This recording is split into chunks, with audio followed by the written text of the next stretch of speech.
came to the temple to help lead a retreat, mostly for healthcare providers, that is to say physicians, psychiatrists, specialists of various kinds, psychologists, counselors, psychotherapists, and so on. And it was really rather funny what the Shipiba healers told us, because they're being medicos themselves, they're being healers themselves. They put profound emphasis on their own healing and their own clearing. Anybody that comes into the healing professions, in my experience, and this includes myself as well, does so in significant part because of their own healing that they need to do, unresolved stuff that they haven't yet cleared, which is okay. But then we go out there, and then we work with a lot of people with difficult histories, with traumas, with disturbed energies, with illnesses, and it is illusory to think that we don't absorb these energies of the people that we work with. Nothing in Western medical education, which is a very biologically based, narrowly focused, separating organs from one another, separating the mind from the body based approach, nothing in the training actually prepares us to clear ourselves, to deal with our own unresolved stuff, let alone to clear out the energies that we daily absorb working with really challenged human beings. And so these Shipibo healers found it more than ironic that this group of healers came here carrying more dark energy than a lot of other people do. Because again, in their tradition, they'd just be naturally working on that. So in terms of our work then, once we go back into the world of the North American medical or Western medical system, we've learned something, which is that the multidimensionality of human beings on an emotional, spiritual, physical, and energetic level, to which Western medicine pays only attention to the physical part. It knows nothing about the energetic part, barely acknowledges the spiritual part, largely ignores the emotional part. So that unity is just embodied here. And then, in learning how to be with ourselves and how to, sometimes in difficult moments in ceremony, be really there with whatever pain or fear or agony or rage is arising within us, we actually learn to be with other people. We learn to be with those energies without identifying with them, without taking them on, without making them into a problem. And so, even if, and a kind of spaciousness of mind that evolves or reveals itself in this process. But what if all the healers that came to this retreat, let's say none of them ever worked with the plant again. I mean, many of them I think will. Let's say if they didn't, but what if they just took that sense of unity, that spaciousness, that capacity to be with difficult energies without being judgmental of them or being scared by them, and just the willingness to be with people no matter what's happening for them. What if that's all we got? What an incredible infusion of fresh healing energy that would be into the Western medical system. So it's not just the plant that people are working with here, they're working with the whole system.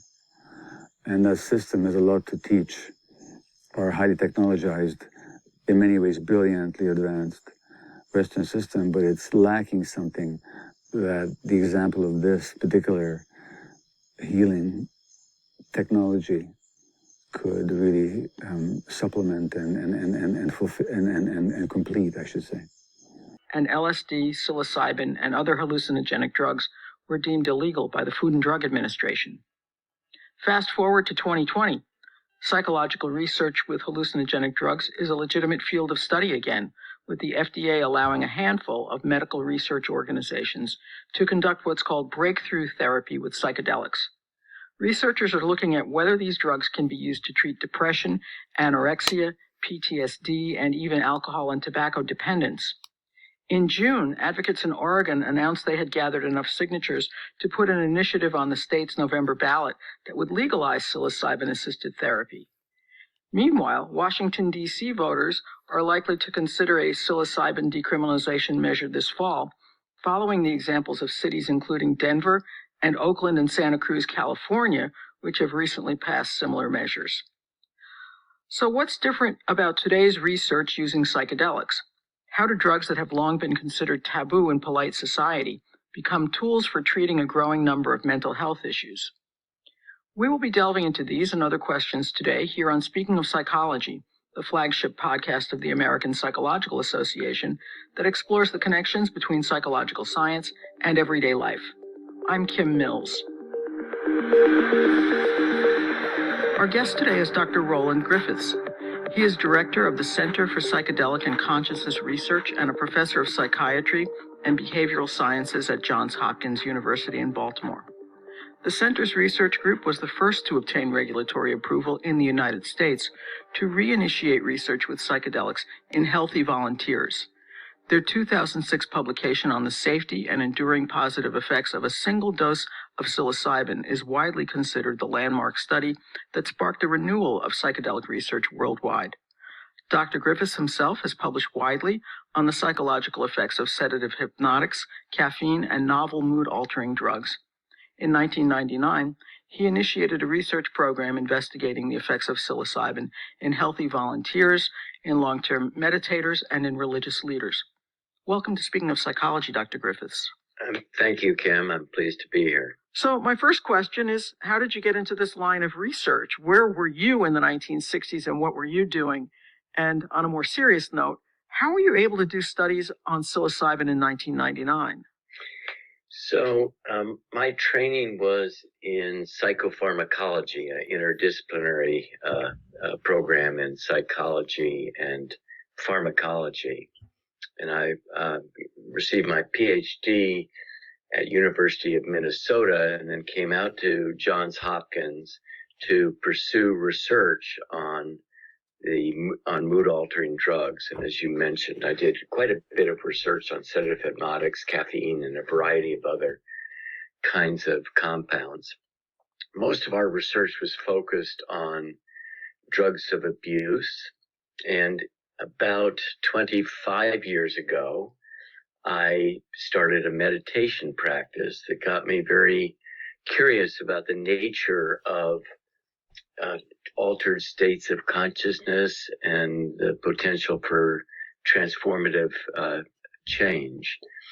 And in so doing, I became reacquainted with this older literature on psychedelics that suggested that they might be useful tools for investigating the very states of consciousness that were really, I was finding so interesting through meditation. And it was that got me interested enough to put in to our IRB and to FDA a protocol to investigate what turned out to be a high dose of psilocybin and comparing it to an active control compound, methylphenidate, under deeply blinded, double-blind conditions to volunteers who were psychedelic naive individuals. And in that sense, it was a study that had not been done for some decades after the shutdown of this research in the late 1960s, early 70s. So that was my lead in to this area. I was curious about states of consciousness. I had a personal sense of ambivalence about whether or not administration of psychedelics was going to lead to or fulfilled the kinds of expectations that I saw promulgated by psychedelic enthusiasts at the time. Those seemed to me to be overzealous from my perspective. But indeed, the results of our initial study were nothing other than stunning to me. What we showed was that when psilocybin is given at a reasonably high dose to carefully prepared volunteers who have been very carefully screened and with whom we have spent significant time preparing them for a psychedelic session. When it's given to these people, they end up reporting having had experiences that are among the most personally meaningful and spiritually significant experiences of their entire lifetimes. And they may compare it, for instance, to the meaningfulness of the birth of a firstborn child or death of a parent. And more stunning than that was that the attributions that people made to these experiences endured over time. So months after the session, people would continue to claim that these were continuing to be the most meaningful experiences of their lives. And they made many positive attributions in terms of changes in moods, attitudes, and behavior to the experiences. So there's something really fundamentally interesting about these kinds of experiences that for me as a scientist has just been riveting to explore, because so little research has been done for these had been done on these compounds for some number of decades. Now, psychedelics, psilocybin specifically, but not exclusively, get to a part of ourselves that usually we're not in access of. So they get to the unconscious part while we're conscious. So we get to experience our unconscious while conscious. And we can see what's in there. Now, why on the physiological level the psychedelics do that, I have to keep looking it up. I'm not keeping in my head the particular neuroscience and brain physiology that's involved. But clearly parts of the brain are being activated that are usually are shut down or we have no access to. And so psilocybin has been used in two ways. It's been used as single, fairly large dose experiences. And through those experiences, people get in touch with parts of themselves they usually have no access to. For example, they might have a deep spiritual experience, a deep experience of unity, a deep experience of their true self, part of their real self that usually are shut down from their daily experience. Well, that could be tremendously healing. What if I no longer saw myself as an isolated little ant crawling around for survival in this huge ant heap, but as a meaningful and genuine part of a larger whole, and that unity is unshakable, no matter what happens to me and no matter what I feel at a particular moment? What if I could be conscious of that unity? It gives you a totally different experience of life. So, along with this other psychedelics, psilocybin can do that. And what's striking is that it doesn't matter what the psychedelic experience. When people describe their experience of unity, it's all the same language. And it's all the same language if people get there without psychedelics. So either everybody's hallucinating and everybody's crazy, or they're having some genuine experience of something that's deeper than our usual consciousness can permit. And that's what happens, I believe, with psilocybin. Then people also use it, and this is still experimental, on a microdose level, where people are not using it to have this deep experience. In fact, they might have an amount that doesn't even give them an altered consciousness in the short term, but over a couple of weeks, microdosing, where they might use for 2 or 3 days and then not use for a few days, but in a small, barely perceptible dose, it alters their brain physiology in such a way that they're no longer addicted. In which case, they're using it like an antidepressant. The difference is they don't have to use it every day. They use small quantities, and they don't have side effects, and I've taken antidepressants, I'm not against them, but, they do come with side effects sometimes. And what are the risks of this kind of therapy?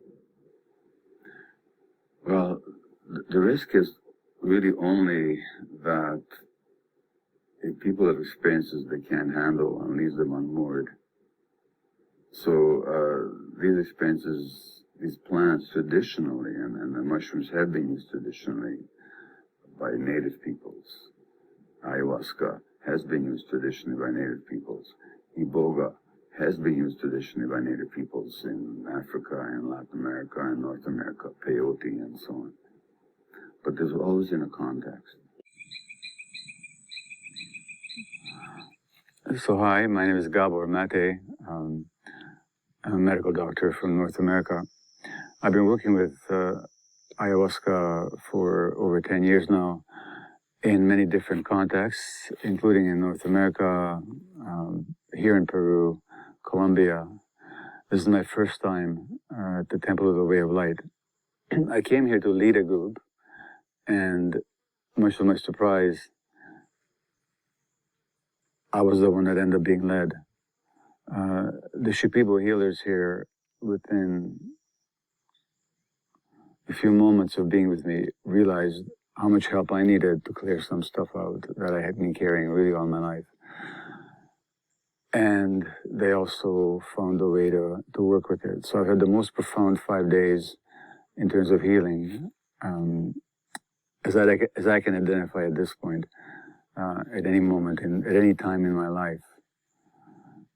The setup, the venue, the organization, the integrity, the absolute respect for tradition, the humility, wisdom, and sheer subtle and sophisticated skill of the maestros and the maestros is something hard to put into words.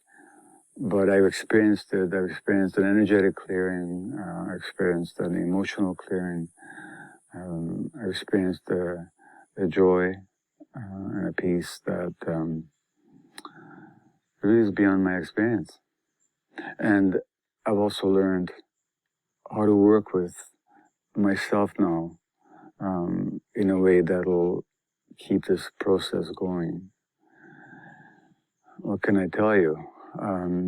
For those that are called to work with the plant, this is the place to do it in the authentic context, right at the source, and no secondary reflection of it or imitation of it elsewhere can possibly match the authentic, true, grounded nature of this experience that's offered here at the temple. So this work is about much more than just the plant, of course. It's a whole tradition to do with teachings and culture and other plants and a whole relationship to the rainforest here. It's far too much to try to explain in a few words, nor do I have the skill to do so. But being here, I really got that the true healing is not just about the plant experience. It's about the whole context and the whole way in which that experience is made available to people. So I'm very grateful for whatever stars led me to come here, ostensibly to help heal others and to find really that it's really about my own healing. So that sounds almost magical in a sense, that this could happen, that a single dose could be so transformative for people. And I'm just wondering, how much do you know about what's happening in the brain that may make this happen? Are you doing, for example, fMRI or PET scans during the course of the administration of these drugs? Yes, we are. And just to get to your point, it seems almost magical. It does seem unlikely, doesn't it? And I think that was one of the reasons I think that the scientific community, among others, and the psychiatric community was reluctant to even believe that these kinds of effects exist, because we're unaccustomed to seeing abrupt changes in what amounts to personality and dispositional characteristics that occur so suddenly, but can be done prospectively. So what in the world is going on here? How do we wrap our heads around this? How do we understand it? And the answer to that is complex, and it's multi-level. So we know quite a bit about how these compounds work, but in a larger sense, we know very little. So let me just lead you through what we know and how we're trying to discover it. So psilocybin, along with the other so-called classic psychedelics, which would include DMT, which is the active ingredient in ayahuasca, and mescaline, which is the active ingredient in the peyote cactus, and LSD. All of these classic psychedelics have their principal effect by binding the serotonin 2A receptor. And we know that from preclinical studies and from clinical studies in which we've given receptor blockers. So that initiates a cascade of activity. And we know that under acute administration of psilocybin, that there's vast network interconnectivity within the brain. There are areas of brain that are speaking with one another, if you will, that normally don't. And there's some organization to that. It's not just chaos. And signals of that sort have been demonstrated from MRI imaging studies that take a look at the brain function during acute psilocybin or LSD administration. Once psilocybin is eliminated from the body, those brain circuits fall back into what appears to be a much more normal-looking pattern. And so one of the questions then is what kind of enduring changes might occur in those brain systems. And we are doing before and after MRI studies and other imaging kinds of studies to try to get a sense of what kind of signaling is going on there. And we have some sense of that. One of the interesting observations that's been made with respect to brain function is that under acute administration of the psychedelics, there's a decreased functioning in something called the default mode network. Now that's an interesting brain network that is usually online when people are told in the scanner, don't do anything. And it's associated with mind wandering or self-referential behavior, also perseverative behavior of various types. The default mode network function is increased in depression. It's decreased under psilocybin, and interestingly, it's decreased in long-term meditators. And so that fits with a story, if you will, of decreased in self-referential processing, decreased egoic functioning, if you will. I'm sorry, egoic? I'm not familiar with that word. The egoic. Gotcha, egoic. Well, yeah, to fall back on Freudian terminology, this sense of self and this self-referential inner discussion that we have falls away, and what emerges from that, and this is in the phenomenology of the psychedelic experience as well, is the present moment. So the past and the future drop away. One is very present with whatever is, and that's one of the qualitative features of these kinds of experiences.